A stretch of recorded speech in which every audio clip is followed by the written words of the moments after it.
বিশ্ববিদ্যালয় রাজ্যে প্রাপ্য টাকা দিলে এই প্রতিষ্ঠান অনেক বেশি স্বাধিকার পেত, এমনকি সেন্টার অফ এমিনেন্স হতে পারে, যেটা আটকে গেল। যাদবপুরের প্রতি সরকারের এই মানসিকতা কিভাবে দেখছেন? দেখুন, এই প্রশ্ন আমি করেছিলাম রাজ্যসভার করা আমার এই প্রশ্নের উত্তরে সংশ্লিষ্ট মন্ত্রক থেকে মন্ত্রীরা জানিয়েছেন। সেটা থেকে এটা পরিষ্কার যে এই মুহূর্তে শিক্ষার উৎকর্ষ সাধন কিংবা কোনোভাবে যাদবপুর বিশ্ববিদ্যালয়ের মর্যাদা রক্ষা করতে বিন্দুমাত্র তৎপর রাজ্য সরকার নয়, এদের কোনো আগ্রহই নেই। তারা বাংলা বিশ্ববিদ্যালয় নিয়ে ব্যস্ত আছে। রাজারহাটে তৃণমূলের গোষ্ঠীদ্বন্দ্ব অভিযোগ, অঞ্চল সভাপতির অনুগামীরা আক্রমণ করেছে উপপ্রধানকে। গোলমালে জড়িত সন্দেহে গ্রেপ্তার হয়েছে 3 জন মূল অভিযুক্ত অধরা। তো সৎসঙ্গে স্বর্গবাস, অসৎ সঙ্গে সর্বনাশ, এটাই তো শাস্ত্রে আছে। তৃণমূলও করবে, 25-75ও চলবে, দিয়ে খাওয়ার গল্পও থাকবে, দখলদারিও চলবে, বুদ্ধকলও চলবে, আর একটু অনুরাগের ছোঁয়া কেউ পাবে না, পেতেই হবে। তৃণমূল মানেই এটা চলছে, এটাই চলবে। আর ভুয়ো ভোটার নিয়ে আলোচনা চাইছে রাজ্যসভায় তৃণমূল কংগ্রেস, কি বলবেন? ভুয়ো ভোটার নিয়ে আলোচনা চাইছে। তৃণমূল ব্যাপারটাই তো ভুয়ো, তৃণমূলই ভূত। আর সেই জন্য তাদের ভূত ছাড়াতে হবে, তার জন্য ওঝার দল। ওই সর্ষে পোড়া টোড়া সব দেয় নাকি এখনো চলে গ্রামের দিকে, ওগুলো দরকার। ওগুলো কে দেবে? ওটা পশ্চিমবঙ্গের মানুষই এখন ওঝার দায়িত্ব কাঁধে তুলে নিয়েছে, দলটাকে সরিয়ে দেবে।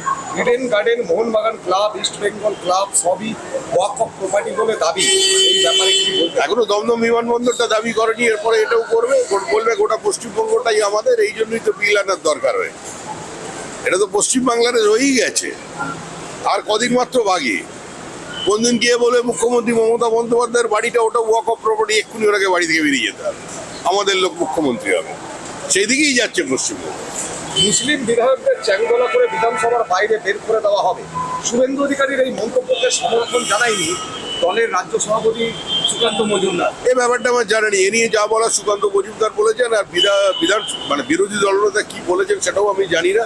এখন একজন বিধায়ক বলছে যে আমি এখানে 70% নাচি, যখন চাইবো কেটে ভাগীরথীতে ভাসিয়ে দেবো 1 ঘন্টার পরে। একজন বলছেন যে হামদো হামারা দো নয়, হামদো আমার আছে।